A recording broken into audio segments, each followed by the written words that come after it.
يا ليتني مت قبل هذا وكنت نسيا.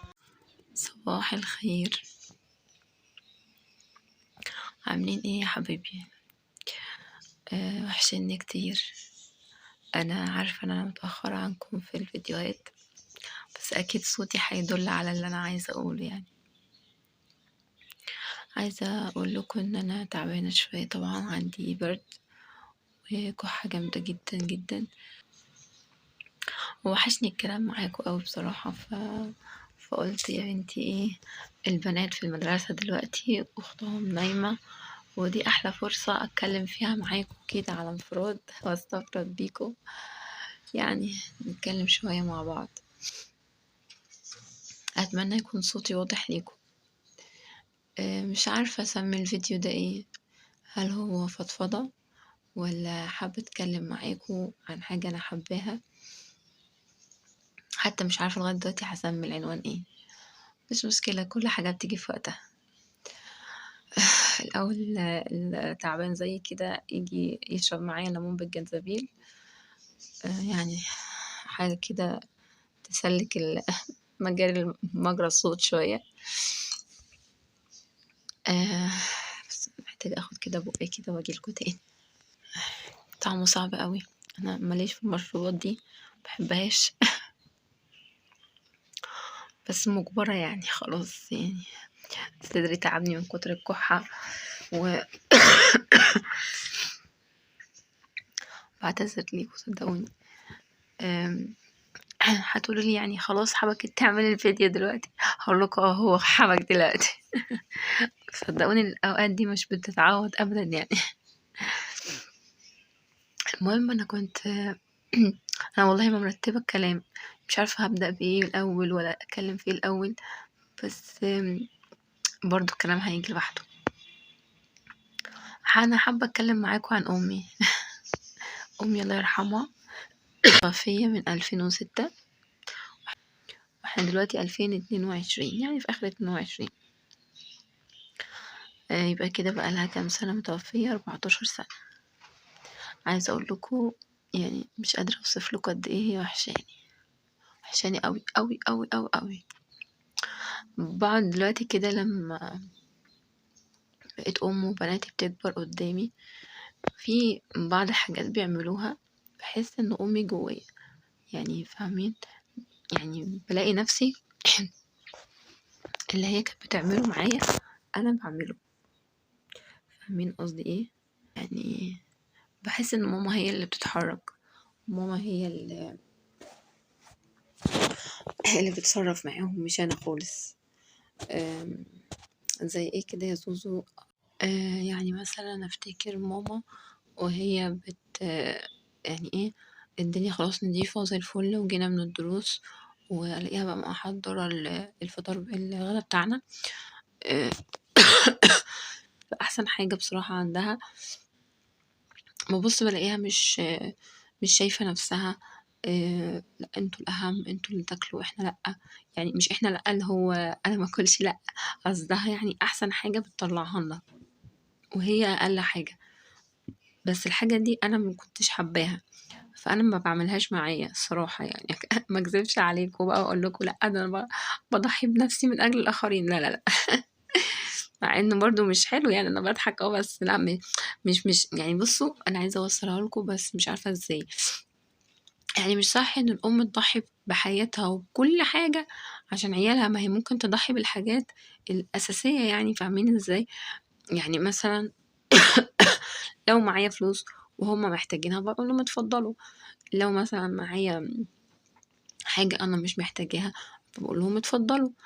لكن الأكل والشرب ده، طيب لو الأم ما كلتش كويس وشربت كويس، طب ما هي اللي شايلة البيت كله، هتقدر تشيل ازاي وتأسس عيالها ازاي؟ تقدر تجري بيهم في أي وقت لو احتاجوا لدكتور ولا احتاجوا لدرس أو احتاجوا أو. فلازم الأم برضو زي ما هي عطاء، لازم برضو تراعي نفسك وتشوفي نفسك عشان تقدري تفيدي عيالك. تمام. فهي النقطة دي الوحيدة اللي أنا بختلف فيها مع أمي الله يرحمها، إن أنا مش بعملها يعني. ايه تاني؟ كنت بقول لكم يعني تحضر لنا الغدا وكده، تحسوا كده البيت دافي، يعني البيت دافي، يعني الأم فعلًا دفا، حنيّتها بتخلّي السقعة اللي برّه البيت جوّه البيت حاجة تانية. عايزة أقول لكم يعني أنا بابقى حابة كده، أنا أحب عيالي أول ما ييجوا بقى مثلًا من دروسهم مش عايزاهم ينزلوا تاني الشارع، مش عايزاهم ينزلوا يجيبوا حاجة مثلًا، اللي عايزة قلم، اللي عايزة مثلًا تجيب حاجة مثلًا من الماركت تحت بحيث إنها ما تقفش في الكانتين في المدرسة فتحضّر حاجتها، لأ مش عايزاهم ينزلوا، عايزاهم كده إيه، يقعدوا خلاص، فاهماني؟ فدي الحتّة دي كنت باحسّها في أمي أوي، فلمّا باعملها باحس إن أنا أمي أوي يعني فاهمين؟ باحس إن أنا كبيرة أوي لدرجة إن أنا لأ مش عايزاكم تنزلوا تاني، اقعدوا كده واتدفوا كده حتى ذاكروا وأنتم متدفيين كده فاهمينّي؟ إيه تاني؟ آآ في هزاري معاهم باحس إن أمي اللي بتهزر يعني هُم يعني أمي مثلًا إيه، كانت ليها حاجات كده قفشات كده لذيذة كده وعسل مع سنها الكبير، يعني عارفين أنتم يعني أنا أمي متوفية تقريبًا عندها 62 سنة، كنت أنا أصغر اخواتي فإيه، فاللي هو يعني أنا أمي كانت كبيرة في السن ما كانتش صغيرة، فكان بناخد عليها قفشات بقى بتاعة الناس الكبيرة إيه، لمّا تيجي تهزر فأنا كنت باحس إن أنا مع بناتي كده، يهزروا أقول لهم بجد ودوّة اسمها جديد كده يعني حاجات كده غريبة يعني. فحسيت فجأة إن أنا كبرت كده في السن ياه بسرعة كده ف فيعني أمي وحشتني جدًا. أمي وحشتني كل حاجة فيها، وحشتني إيديها، عارفين إيديها كان شكلها إيه؟ إيديها كده كانت من كتر الخير اللي في إيديها كانت دايمًا بتلمع، لونها من جوّه كده يعني من جوّه كده لونها أحمر وبتلمع، أقول لها: "ماما أنتِ حاطة كريم؟" تقول لي: "لا والله هي كده."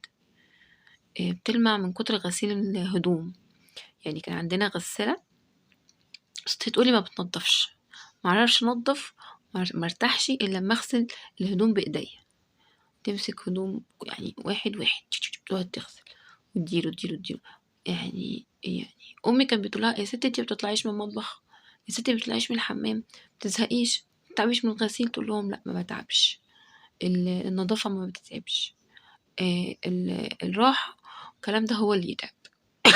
كان ده مبدأها في الحياة. تقول لي طول ما أنا فيّا صحة أخلّي على نفسي وعلى بيتي وعيالي ليه؟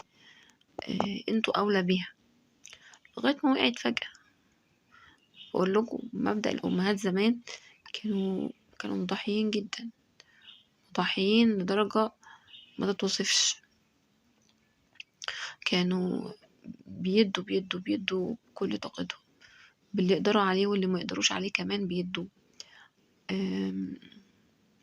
يمكن عشان كده حابة أتكلم عن الست دي أوي، الست دي أمي حابة أشكرها حتى وهي ميتة، حابة أقول لها يا أمي عمرك ما قصرتِ معانا، عمرك ما قصرتِ معانا ولا مع أبويا، دايمًا كنت شايفة راحته. فكانت تفضل تقول لي بقى إيه، ادّي بابا المناب الكبير، اعملي لبابا مثلًا بدل سمكة لأ اعملي له سمكتين، زوّدي لبابا في الرز، اعملي له السلطة بتاعته اللي بيحبها وحطي له فيها كذا وكذا. فكانت بتهتم بيها حتى في تعبها، بتهتم ببابا يعني حتى في تعبها، يعني ماما كانت بتتحجز في الآخر كده آخر أيامها بتتحجز في المستشفى بالشهور، فكنا أنا وأختي مقسمين نفسنا، يعني يوم أنا أبات مع ماما في المستشفى وهي تعمل لنا الأكل لتاني يوم، ويوم هي تبات في المستشفى وأنا أعمل الأكل ليهم لتاني يوم، ليهم ليهم في المستشفى ولبابا في البيت. فحتى بابا جه في الآخر وبقى متأثر جدًا، انتم سايبينّي كلكم وأمكم سابتني كمان وأنا قاعد طول الوقت لوحدي، بدأ هو كمان يتعب نفسيًا. بس برضه مش هاخش معاكم بقى بالتفاصيل أكتر من كده مع بابا، بس كانت نهاية أمي يعني نهاية صعبة جدًا، آمم، مش هاقول لكم ما باحبش أفتكرها النهاية و وكده. بس أنا كل حاجة خاصة بأمي باحب أتكلّم فيها حتى لو مرضها. عارفين ليه؟ لإني أمي فعلًا صبرت كتير حتى عن المرض. عايزة أقول لكم إن الناس في المستشفى ما كانوش مصدقين إن الست دي عندها كانسر على الرئة. آآ مبتسمة كده وراضية وراضية بكل حاجة، كل حاجة كانت راضية بيها. أمي توفت قبل ما تتوفى بيوم واحد، كانت عاملة بالليل عملية شق حنجري علشان تقدر تتنفس. ما هو يا سرطان على الرئة، يا تقدر تتنفس يا تقدر تاكل، فما كانتش بتاكل. كانوا بيحطوا لها الأكل في خراطيم كده متوصلة بالأنف للمعدة، وخراطيم في البق وخراطيم في كل حتة. وكانت نهاية والدتي اللي هي الشق الحنجري دوت. تاني يوم رحنا ملقيناهاش، تاني يوم رحنا قالوا لنا البقاء لله. فأنا كلمتكم عنها بكل حاجة. طبعا مش كل حاجة، كل حاجة في حاجات كتير، في حاجات اللي ينفع نتكلم فيها وفي حاجات ما نقدرش نتكلم فيها، بس احنا عمرنا ما بننساها. فأتمنى من الله ان انتوا تدعوا لأمي، وأتمنى من الله تسمعوا كل الفيديو من أوله لآخره عشان لما تدعوا لها بجد وتفتكروها بجد تكون دعوتكم ليها خالصة لوجه الله، ويجعل مثواها الجنة وصبرها واحتسابها عند الله في ميزان حسناتها. وحشتيني أوي يا أمي، ربنا يرحمك يا أمي ويغفر لك ويسامحك. وأنا بحبك وعمري ما هنساكي حتى لو بقى عندي كام سنة. أنا مش عارفة ممكن أموت وأنا عندي كام سنة. فيعني يعني لو مت مثلا كده على 60 سنة زيك كده، عمري ما هنساكي في الضاع. وأتمنى كمان بناتي ما ينسوكيش أبدا في دعاهم. وبس بقى كده، كفاية عليكم، الفيديو طول قوي، وبحبكم في الله.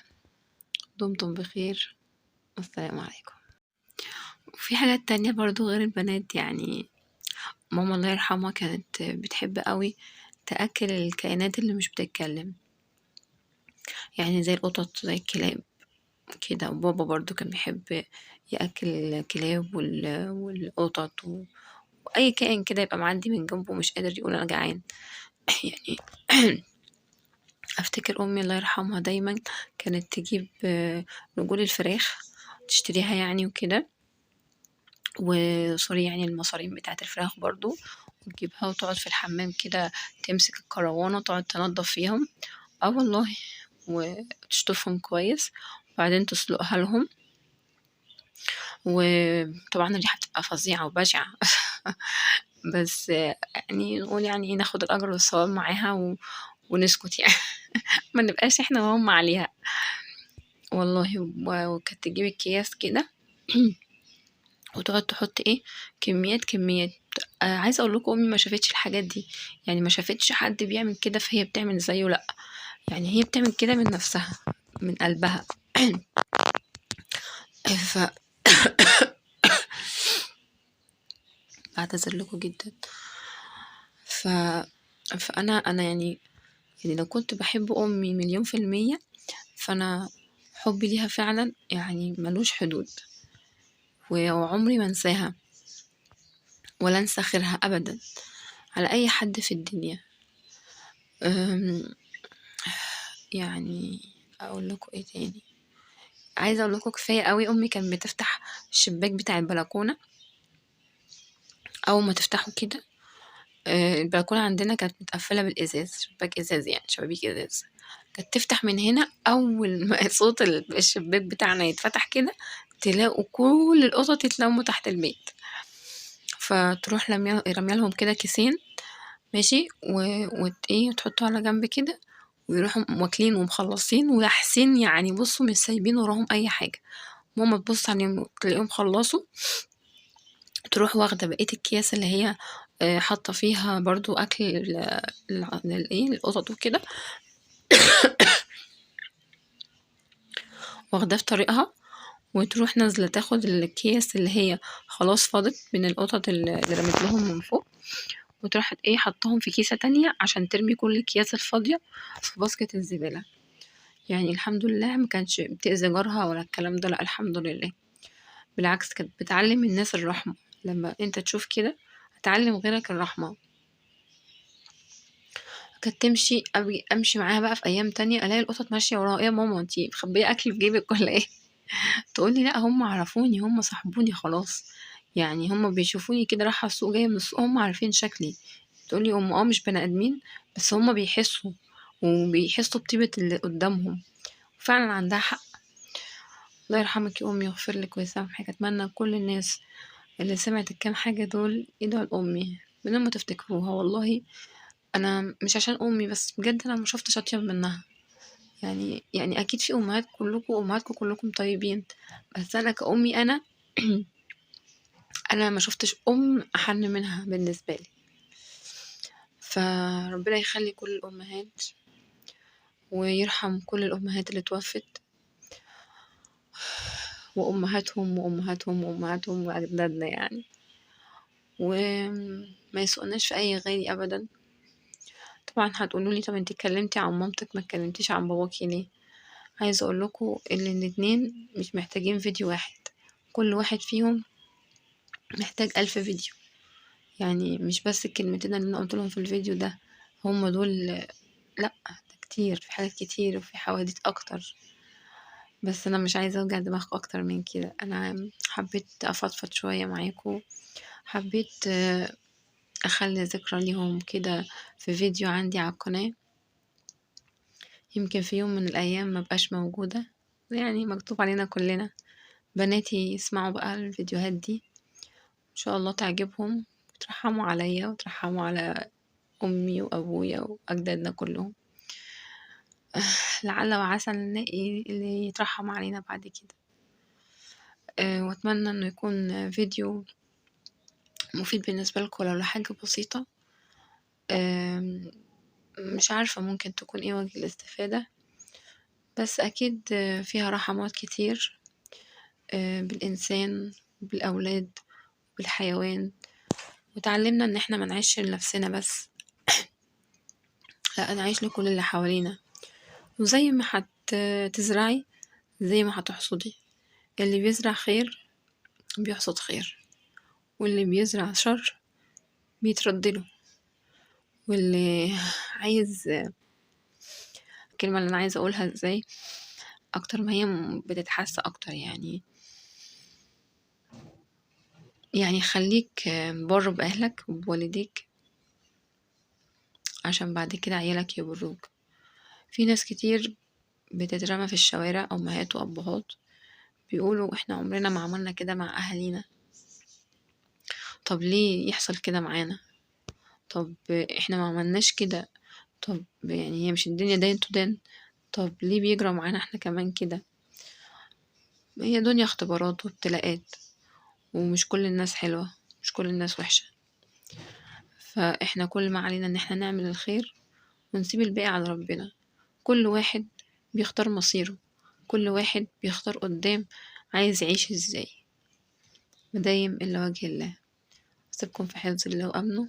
كنتم مع أم الأمراض، والسلام عليكم ورحمة الله وبركاته.